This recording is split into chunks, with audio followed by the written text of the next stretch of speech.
I love this game.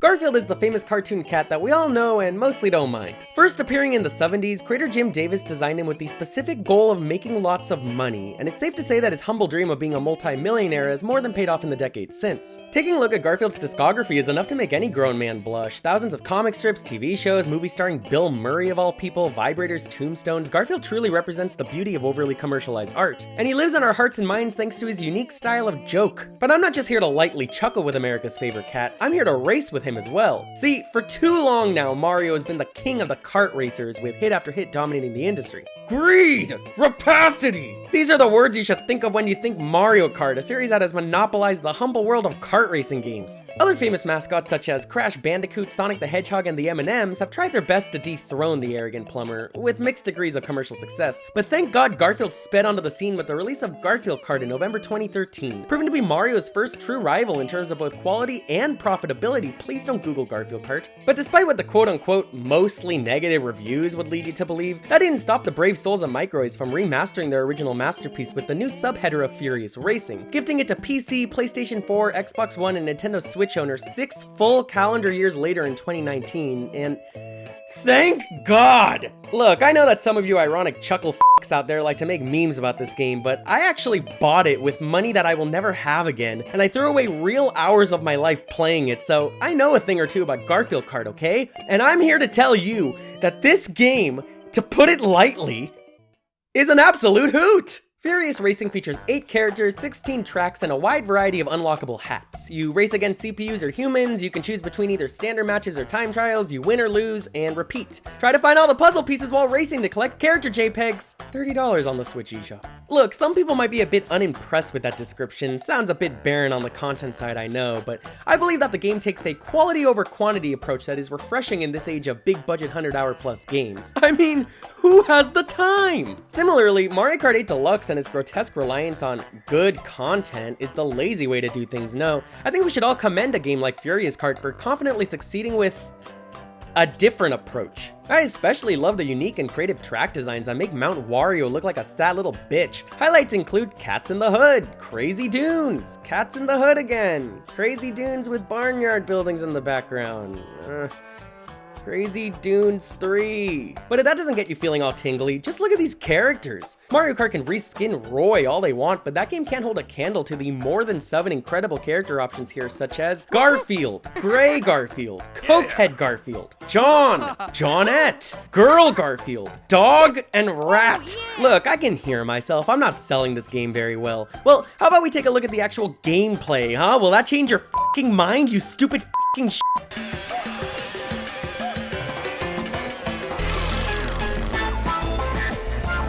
Okay, I get it, you're not impressed. Well, what if I tell you that the game all but stops functioning when you attempt to race beyond the 50cc speed? Or what if I revealed to you that there's no battle mode, huh? Are you interested yet? Look, you're all just a bunch of cowards, okay? Just play Garfield Kart, please! Just buy it, I need this! Look, Garfield Kart is a masterpiece and you all secretly agree. In conclusion, I give this game 6 ant points out of 5. That's right, I'm bringing back ant points just for this game.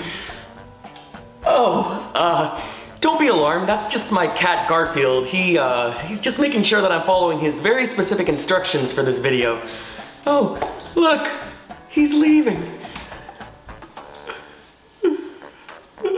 Garfield Kart Furious Racing is bad. Surprise! Its greatest strength is nothing, and I'm not about to give a game as lazy as this one the benefit of a full breakdown. It sucks. Everything about it is bad. The tracks are uninspired and repetitive. All 8 characters look like my ass. The actual gameplay and controls are buggy and awkward. That's really all there is to it. So then why are we still talking about it? I'm not gonna lie, my original plan here was to sarcastically praise the game for the entire video, like, haha, he's hyping up the dumb meme game, funny stuff.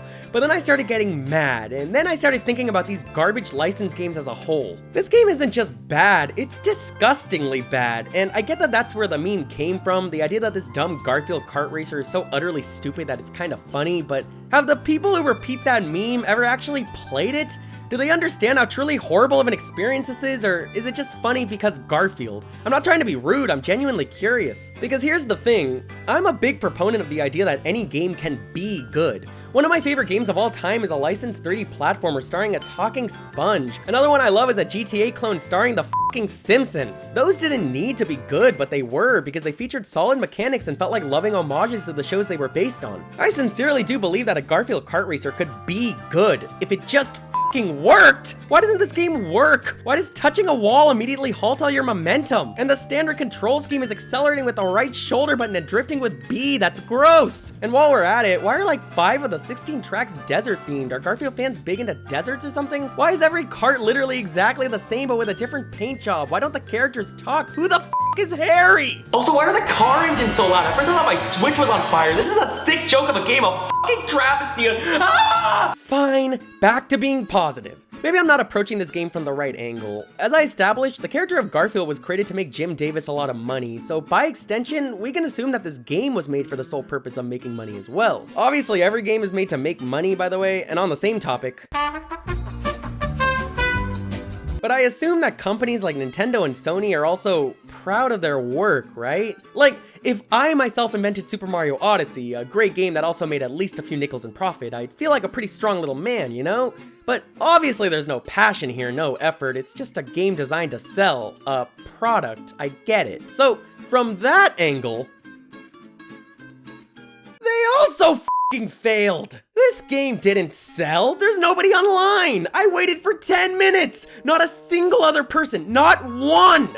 I get that that alone isn't exactly a fair metric to judge a game's actual sales, but it doesn't have the highest numbers on Steam either. Unfortunately, I couldn't find accurate data for the other systems, but come on, this game didn't sell well. There's no need to pretend otherwise. I can make an educated guess and say that it sold enough copies to make back its budget, but this game plays like it was being made while the developers were also driving a bus, so that isn't really saying much. And come on, Jim Davis is all about big money. Would he really be happy with a game that just recouped its budget? That's not the Jim I know. No. The Jim I know is all about the Scrooge McDuck money. He's trying to swim in it. He can't swim in moderate returns. Fuck this game. And why is the subtitle Furious Racing anyway? This is the most quaint kart racer of all time. He's smiling on the box. Why is one of the items a perfume bottle? Is Garfield the character associated with perfume at all? And where are all the references to his hatred of Mondays? That's like his #1 thing. Where's his stuffed bear? Why isn't that a playable character? Look, obviously I don't know a lot about Garfield, but neither did the folks who made this game. They might as well have hired me to churn out this crap. I would have at least made a Monday themed item, like a calendar maybe, I don't know. Get me on the phone for the sequel, Microids! Games like Garfield Kart Furious Racing disgust me. They're a reminder of the cruel reality of the video game industry, or of the entertainment industry as a whole, a consistent push for profits above all else. And like I said, I get it, money is important in today's hustle and bustle society. Without money, there will be no funding for Garfield-based video games at all, but this is just sad. Not even in a bare minimum way, it's just a broken travesty. It doesn't deserve the haha funny meme treatment, it doesn't even deserve this dismissive video. Let me conclude by saying this. There is absolutely no reason why Garfield Kart Furious Racing needed to be this bad. Kart racers starring Run and Jumpman Mario and Run and Jumpman Crash Bandicoot are the best in their class and nicely represent their franchises. And I grew up playing Mickey Speedway USA with my sister, a licensed racer based on a cartoon mascot that managed to not suck complete ass. This isn't the GameCube PS2 era anymore. Video games have evolved a lot since then, even licensed ones. Nickelodeon Kart Racers 2 is apparently great and it has JoJo Siwa in it. Why do we intrinsically expect less when the funny comic book cat is involved? No disrespect to JoJo Siwa, by the way, I'm not about to bully a teenager. It's just kind of weird that a real human girl is a playable character in a game that also features Ren and Stimpy, but anyway, we shouldn't be okay with crap like this, and turning garbage into a meme doesn't make it any less garbage. Absolutely no disrespect to the memers, and I recognize that I'm being a negative Nancy here, but we should expect more from even the wackiest and stupidest of game concepts, even if their target audience is kids, even if they're based on a licensed property, and yes, even if they're based on fucking Garfield. Because video games are art. Don't let anybody convince you otherwise. The topic isn't up for debate, but just don't show the people arguing against that fact Garfield Kart Furious Racing, please. And lastly, oh no!